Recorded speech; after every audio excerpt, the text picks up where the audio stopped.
South Indian মুভিতে দেখবেন একসময় মুভিতে ভিলেনের চেহারা দেখানো হতো, খুব বিকৃত চেহারা মানুষ হইতো।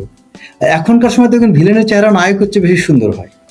মানে বিষয়টা হচ্ছে এইরকম যে আপনি খুব সুন্দর চেহারা দিয়ে এই বাংলাদেশের বর্তমানে পলিটিক্যাল সিস্টেমটাকে ডিস্ট্রয় করা হচ্ছে। সবচেয়ে বড় রাজনৈতিক দল বাংলাদেশ আওয়ামী লীগ সরকার পতনের সঙ্গে সঙ্গে শীতনিদ্রায় প্রবেশ করেছে এবং কন্টিনিউয়াস মব ভায়োলেন্সের মধ্য দিয়ে তাদের নেতা কর্মী এবং অঙ্গ সংগঠনের নেতৃবৃন্দ তাদেরকে কাবু করে ফেলার সর্বাত্মক প্রয়াস পরিচালিত হয়েছে সিস্টেম্যাটিক। আওয়ামী লীগকে অপরাধের জন্য নিষিদ্ধ করা হয়েছে তাদের পলিটিক্যাল ইন্টেন্ট অ্যান্ড ইন্টারেস্টের কারণে। এটা তাদের একটা পলিটিক্যাল ইন্টারেস্ট ছিল এখানে। ঠিক একইভাবে আপনি অলরেডি কিন্তু আওয়াজ নিয়েছে যে বিএনপিকেও নিষিদ্ধ করতে হবে।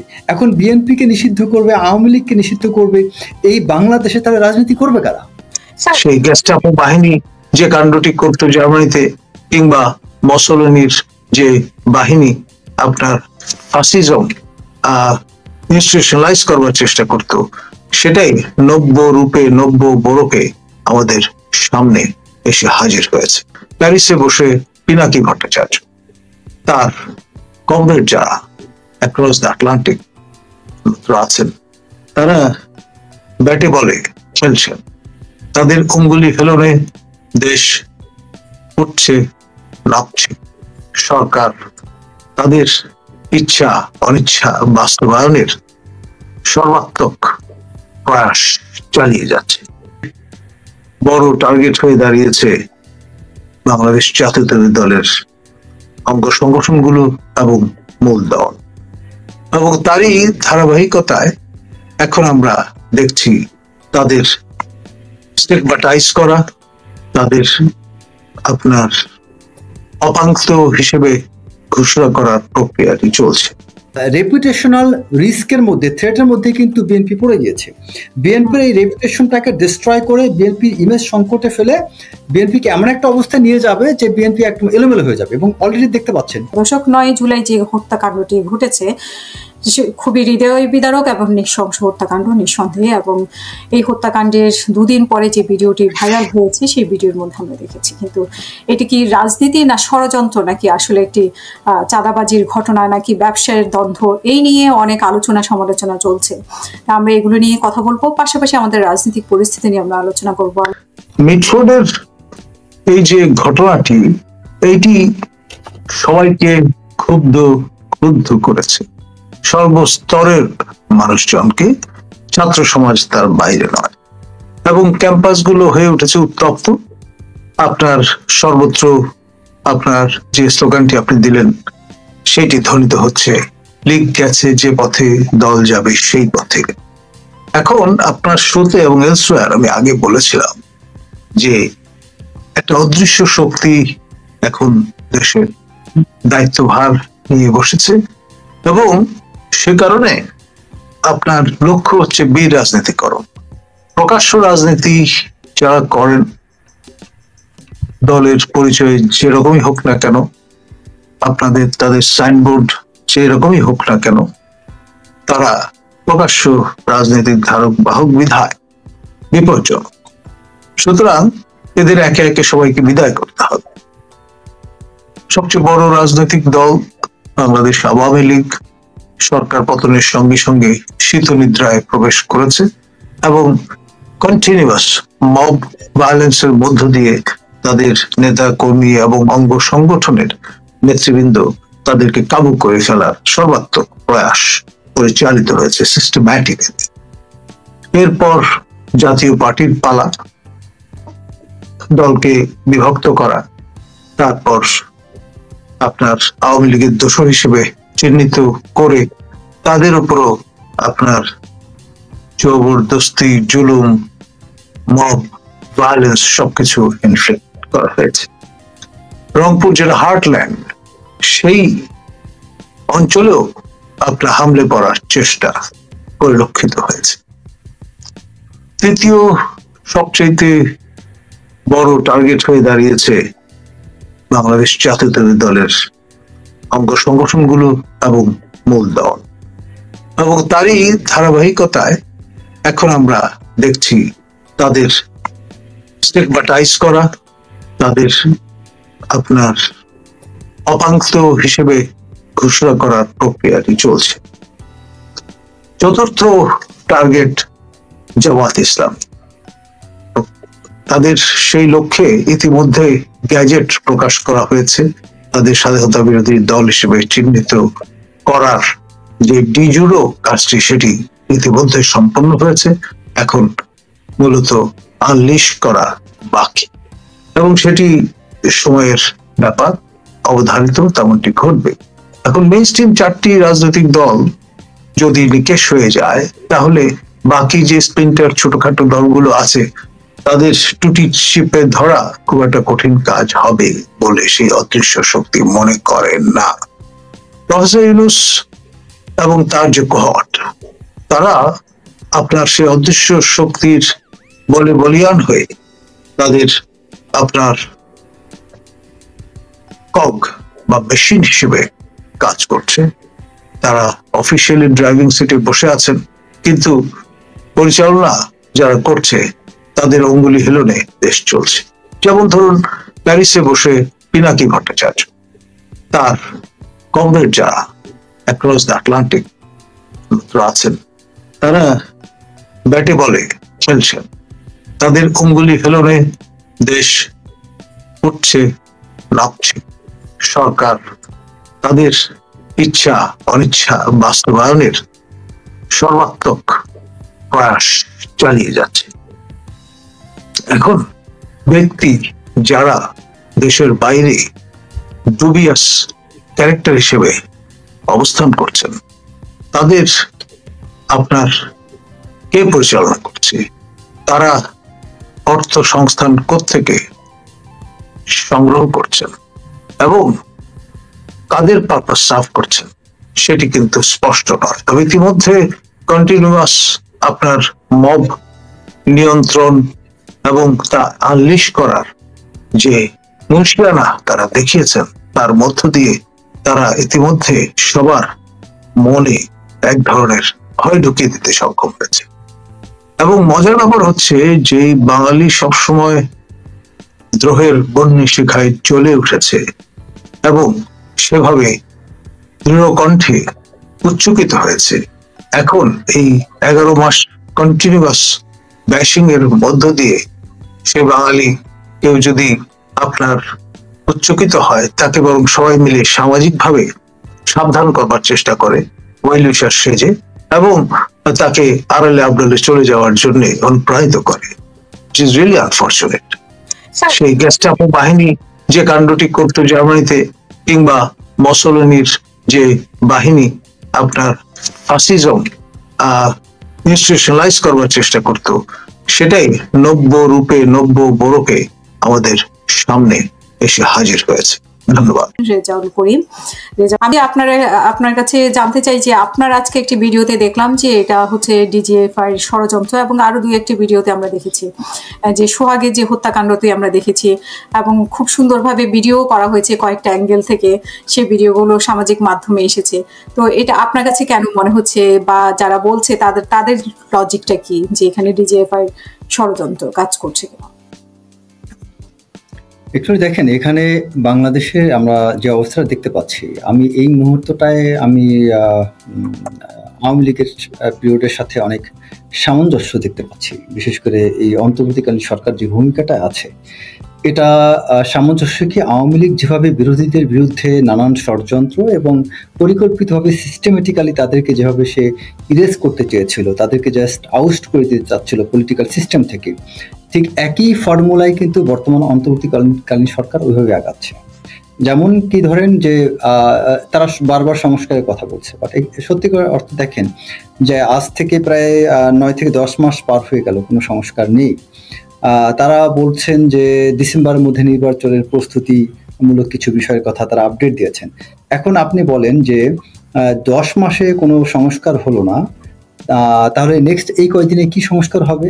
আচ্ছা, তার মানে টোটাল আমার ইলেকশনের আগে যদি আমার সংস্কার না হয়ে থাকে, তাহলে এই যে 1.5 থেকে 2 বছর আমি সময় পার করলাম, এটার বৈধতাটা কি? এই সরকারের সেই বৈধতা কি আছে? একটা ইন্টারিম গভর্নমেন্ট ফর্ম হয় মূলত একটা গণতান্ত্রিক সরকারকে, পলিটিক্যাল গভর্নমেন্টকে ক্ষমতায় আনার জন্য। তো বাংলাদেশে সেই গণতন্ত্রটা আমরা কিন্তু ফেরত পেলাম না। এখন বরং কি হয়েছে, একটা সংস্কার হয়েছে যে শেখ হাসিনার পিরিয়ডে যেই ধরনের সে সময় গুম হতো, খুন হতো, গুম খুনের মাধ্যমে, মামলা হামলার মাধ্যমে তখন আপনার বিরোধী মতকে আপনার নিষ্পেষিত, চাপে রাখা হতো এবং বিরোধীদেরকে একদম নিষ্ক্রিয় করে দেওয়া হতো। এখনকার এখনকার সংস্কার হচ্ছে সেই গুম হয় না, সেই গুম হচ্ছে না। শেখ হাসিনা যে ফর্মুলা করে বিরোধী মতকে চাপ সৃষ্টি করতো, ওই চাপ ঠিকই সৃষ্টি হচ্ছে, কিন্তু সংস্কারটা হচ্ছে অন্য ফর্মুলায়, খুব ভদ্রচিত ভাবে। যেমন ধরুন আপনি ওই যে এখনকার আপনি দক্ষিণ সাউথ ইন্ডিয়ান মুভিতে দেখবেন, একসময় মুভিতে ভিলেনের চেহারা দেখানো হতো, খুব বিকৃত চেহারা মানুষ হইতো। এখনকার সময় দেখবেন ভিলেনের চেহারা নায়ক হচ্ছে বেশি সুন্দর হয়। মানে বিষয়টা হচ্ছে এইরকম যে আপনি খুব সুন্দর চেহারা দিয়ে এই বাংলাদেশের বর্তমানে পলিটিক্যাল সিস্টেমটাকে ডিস্ট্রয় করা হচ্ছে। এবং এই অন্তর্বর্তীকালীন সরকার দেখেন এই এমনভাবে সবকিছু পরিচালিত হচ্ছে, খুব দুঃখজনক যে বিএনপি আওয়ামী লীগকে তারা নিষিদ্ধ ঘোষিত করছে, কিন্তু যদি আওয়ামী লীগের অপরাধী নিষিদ্ধ করতো আমি তাকে মানতাম, কিন্তু আওয়ামী লীগকে অপরাধের জন্য নিষিদ্ধ করা হয়েছে তাদের পলিটিক্যাল ইন্টেন্ট অ্যান্ড ইন্টারেস্টের কারণে। এটা তাদের একটা পলিটিক্যাল ইন্টারেস্ট ছিল এখানে। ঠিক একইভাবে আপনি অলরেডি কিন্তু আওয়াজ নিয়েছে যে বিএনপিকেও নিষিদ্ধ করতে হবে। এখন বিএনপিকে নিষিদ্ধ করবে, আওয়ামী লীগকে নিষিদ্ধ করবে, এই বাংলাদেশে তারা রাজনীতি করবে কারা? তার মানে এই ক্ষুদ্র দলগুলো, তার মানে আপনি সমীকরণটা সহজে মিলে যাচ্ছে। তার মানে বিষয়টা দাঁড়াচ্ছে এই যে এই ক্ষুদ্র ক্ষুদ্র দলগুলো মিলে তারা পরবর্তী সরকার গঠন করবে, এবং সেটা করার ক্ষেত্রে তারা কি পটভূমি তৈরি করবে? পটভূমিটা হবে যে 300 আসনের মধ্যে 151টা সিট যে পাবে সেই তো সংখ্যাগরিষ্ঠ, সেই তো সরকার গঠন করার কথা। তো এই জায়গাটায় বিএনপিকে এমন একটা অবস্থায় নাস্তানাবুদ করে এমন একটা পর্যায়ে নিবে যেই জায়গায় বিএনপি নেগোশিয়েট করতে বাধ্য হবে, তাদের শর্তগুলো মেনে নিতে বাধ্য হবে, এবং সেই শর্ত মেনে নিয়ে যখন মেনে নিবে তখন তারা কোনোভাবেই 150টার উপরে সিট পাবে না, বরং 140টারও কম সিট পেতে পারে।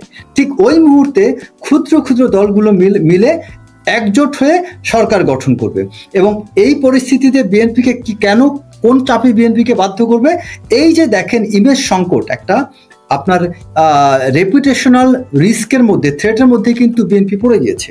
বিএনপির এই রেপুটেশনটাকে ডিস্ট্রয় করে বিএনপি ইমেজ সংকটে ফেলে বিএনপিকে এমন একটা অবস্থায় নিয়ে যাবে যে বিএনপি একদম এলোমেলো হয়ে যাবে। এবং অলরেডি দেখতে পাচ্ছেন খুব ক্ষুদ্র ক্ষুদ্র বিষয়গুলোতে বিএনপি যেভাবে চাপে পড়ছে, মানে ক্ষুদ্র বিষয় বলতে একটা ব্যক্তিকেন্দ্রিক ঘটনা হিসাবে যে আপনার যেই ছেলেটাকে হত্যা করা হলো, এটা তো নির্মমতা আমি বলবো সেই আদিম যুগের মতো হয়ে গিয়েছে, কিন্তু একটা পলিটিক্যাল পার্টির কাছে এটা একটা ব্যক্তি সিঙ্গেল হত্যা। ব্যাপারটা আপনি খেয়াল করবেন, এখন সবচেয়ে বড় পার্টির মধ্যে তাদের তো অনেক নেতা, পলিটিক্সের ক্ষেত্রে আপনি পলিটিক্যাল পার্সপেক্টিভ যদি চিন্তা করেন, একটা দেশে আপনার বিভিন্ন হত্যাকাণ্ড হয় এবং অতীতে হয়েছে, বাট এই জিনিসটা আপনি পলিটিক্যাল ইন্টেন্টগুলো খেয়াল করবেন যে হত্যাকাণ্ডটা হলো, এটা কিন্তু ইনস্ট্যান্টলি কোনো মিডিয়া কেউ দেখলো না, কেউ নিয়ে আসলো না। এবং যে ক্যামেরাম্যান, আপনি বলেন এই ভিডিওটা আমি দেখতে পারিনি, পুরো ভিডিওটা দেখার মতো আমার সত্যি সাহস হয়নি, তাহলে যিনি ক্যামেরাম্যান, যিনি ভিডিওটা ধারণ করলেন, সে কত বড় একটা অমানুষ হতে পারে আপনি কল্পনা করতে পারেন। আপনার যদি এতই ভীতি থাকে বাধা দেওয়ার মতো, তাহলে তো আপনার ওই স্থানেই থাকার কথা না। যদি আপনার অন্তরে এত ভয় থাকে যে আপনি এটাকে প্রোটেস্ট করতে পারলেন না, এটাকে ঠেকাতে পারলেন না, তো ঠেকাতে যদি নাই পারেন তাহলে আপনি ভয় পালিয়ে চলে যাওয়ার কথা, কারণ তারা অনেক হিংস্র জানোয়ার। তো আর আপনি যদি দাঁড়িয়েছিলেন, তার মানে এতটা হিংস্র তারা আপনার সাথে দেখায়নি, ওই যাকে হত্যা করেছে তার সাথে দেখাইছে। সো তাদের কাছে কোনো আপনার আগ্নেয়াস্ত্র ছিল না, তাদের কাছে হয়তো একজনের কাছে খুব সম্ভবত একটা ধারালো অস্ত্র মনে হয় মেবি ছিল, I am not sure, but তাদের কাছে যা ছিল তাতে ওখানে যেই কজন ব্যক্তি যিনি ভিডিও ধারণ করছিলেন এবং ব্যাকগ্রাউন্ড যে সাউন্ড আসছিল তাতে বোঝা যাচ্ছিল ওখানে 4-5টা মানুষ আছে। এই মানুষগুলো যদি একটু ঝাঁপিয়ে পড়তো, বিশ্বাস করুন এটা কোনো ব্যাপার ছিল না।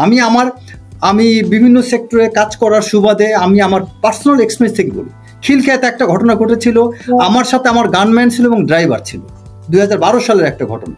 তখন আমি ওই স্পটে যখন আমি আমার মনে আছে যে গাড়ি থেকে একটা রড বের করে আমার গানম্যানকে বললাম যে আরে নাম তো, তখন আমি জাস্ট ওই জায়গায় যখন আমার ইউনিফর্মে ছিল, এটা একটা প্লাস পয়েন্ট ছিল, আমাদের ইউনিফর্ম ছিল সাথে এবং গাড়িটা অফিসিয়াল গাড়ি ছিল। তো সবাই দৌড় দিল, পেছন দিক তাকিয়ে দেখে নাই যে আমরা 3 জন না 2 জন। তো অনেক ক্ষেত্রে আসে যে আপনার সৎসাহস, রাইচাসনেস অফ দ্য কজ যখন কাজ করবে তখন কিন্তু অপরাধীরা দেখবেন এমনিই পালাবে, সেটা কেউ করলো না। অথচ এই বিষয়টা ভিডিওটা ও এক্সপোজ হইলো 2 দিন পরে। তার মানে ঘটনাটা জঘন্য এবং এদের বিচার হওয়া উচিত দৃষ্টান্তমূলক, সব মানছি আমি, কিন্তু এটাকে যে ম্যাটেরিয়ালাইজ করা হচ্ছে, এই ম্যাটেরিয়ালাইজেশনটা হচ্ছে আমাদের জন্য সবচেয়ে ক্ষতিকর, যেটা পলিটিক্যাল গেইন করার জন্য আপনার এই ছোট ছোট দলগুলা যারা বিএনপির প্রতিটা চাপিয়ে দিচ্ছে। বিএনপির মতো এত বড় একটা বৃহত্তর দল, আপনি কি মনে করেন একটা দল কখনো নিজের পায়ে নিজে কুড়াল মারবে এরকম ঘটনা ঘটা? তার মানে এই ঘটনার সাথে কোনোভাবেই পলিটিক্যালি একটা বিএনপির মতো একটা ছোট দলের ষড়যন্ত্র থাকতে পারে, রয়ের এখানে সম্পৃক্ততা থাকতে পারে, ভারতের বিদেশি গোয়েন্দা সংস্থার সম্পৃক্ততা থাকতে পারে, বা এখানে যে কোনো গোয়েন্দা সংস্থার এখানে আপনি বন্ধ করতে পারেন। এই ভিডিওগুলোতে দেখছি মানে একটা অ্যাঙ্গেল থেকে না, আর এমন না যে দূরে থেকে ছাদ থেকে নিয়েছে বা এই জায়গাটা পলিটিক্যাল পার্টি বিএনপির মতো একটা পার্টিকে কোনোভাবে এখানে জড়ানো আহাম্মকি ছাড়া কিছু না। তার মানে আপনি একটা অপরাধীকে এই বিএনপির নাম দিয়ে পার করে দিচ্ছেন। এত বড় একটা নৃশংস হত্যাকাণ্ড হলো, যেটা আপনার আমি বলবো সেই প্রস্তর যুগের, পাথর যুগের মতো, সেই যুগের মতো একটা অপরাধ হলো, সেটাকে আপনি পার করে দিচ্ছেন বিএনপির কাঁধের উপর আপনি চাপিয়ে দিয়ে। এবং এই জায়গায় বিএনপি একটা ইম্যাচিউরড এবং আমি বলবো যে পলিটিক্যালি তারা অনেক বেশি অপরিপক্কতা, তাদের মধ্যে সৎ সাহসের ঘাটতি, তারা হয়তো কিছু কর্মীরা ভুল ত্রুটি অপরাধের কারণে হোক, যে কোনো কারণে হোক, তাদের সৎ সাহসের ঘাটতির কারণে এই বিষয়টাকে ফেস করতে পারছে না তারা। এবং বিএনপির উত্তরগুলো আমার কাছে মনে হচ্ছে না যে তারা খুব সুন্দরভাবে মানে কি বলা যায় যে গঠনমূলক কোনো কথা তারা বলতে পারছে, বরং বিএনপি কমপ্লিটলি ব্যর্থ। তুমি যে অপরাধ করো নাই সেই অপরাধটা নিয়ে তো মোকাবেলা করতে পারছো না, তাহলে তুমি প্রতিপক্ষের সাথে কিভাবে পারবো? মানে আমরা কি বলতে পারি না যে কালকে যে উপদেষ্টা রেজাওয়ানা বললেন যে এটার সাথে সরকার বা সরকারি দল কোনোভাবেই যুক্ত না, মানে এইসব এখন যে ঘটনাগুলো ঘটছে তার মানে কি আগের ঘটনাগুলোর সাথে কোনো না কোনো ভাবে কি সরকারি দল বা আমি জানি না সরকারি দল, এটা আসলে একটা বিষয় হচ্ছে মবের বিষয়ে কেন বিএনপির অবস্থান, একটা বিষয় হচ্ছে যে সরকার, কোন সরকারই কোনোদিন দায় স্বীকার করছে আপনি বলেন? আপনি কেন, ওয়াই ডু এক্সপেক্ট যে Rezwana will express or he will confess that হ্যাঁ আমরা এটা করছি? কোন সরকার তো এটা স্বীকার করবে না। আপনাকে ইউনূস সরকার আপনাকে সবসময় মব হতে দিচ্ছে, মানে গত এক্স্যাক্টলি সরকার বরং মবকে প্রমোট করছে। সরকার আগে এটাকে আপনাকে বলতো মব জাস্টিস, সেই টার্মটাকে এখন সরকারকে এটাকে বলছে mob violence. But mob is there. আপনার যখন একটা মব হবে, সেই মবটা একটা violence can turn into justice, or justice can turn into killing, anything. আপনি একটা মব যখন হবে সেখানে আপনার কন্ট্রোল থাকার কথা না। সো আপনি মবটাকে হতেই দিচ্ছেন কেন?